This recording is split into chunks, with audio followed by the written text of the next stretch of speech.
चलो विजयी मेळावा, विजयी मेळावा, विजयी मेळावा.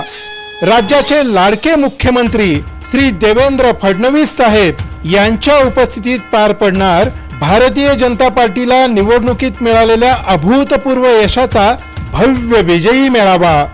आणि सोलापूरला IT पार्क, 1378 कोटींची समतोल पाणी पुरवठा योजना, MIDC मधील सुविधांकरिता 56 कोटींचा निधी, तसंच अभियांत्रिकी महाविद्यालयाला मंजुरी देणाऱ्या उजनी धरण येथील प्रकल्पाकरिता 1,28,000 कोटींच्या गुंतवणुकीचा निर्णय घेणाऱ्या इन्फ्रामॅन महाराष्ट्राचे लाडके देवाभाऊ यांच्या प्रमुख उपस्थितीत कृतज्ञता सोहळा आयोजित करण्यात आलाय. आपण सर्वांनी मोठ्या संख्येनं वाजत गाजत अवश्य यावं.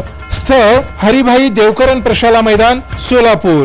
वेळ मंगळवार दिनांक 28 एप्रिल रोजी दुपारी 12 वाजता. स्वागतोत्सुक आमदार देवेंद्रदादा कोठे आणि भारतीय जनता पार्टी, सोलापूर शहर जिल्हा. ताज्या बातम्या पाहण्यासाठी प्राईम महाराष्ट्र न्यूज चॅनलला सबस्क्राईब करा.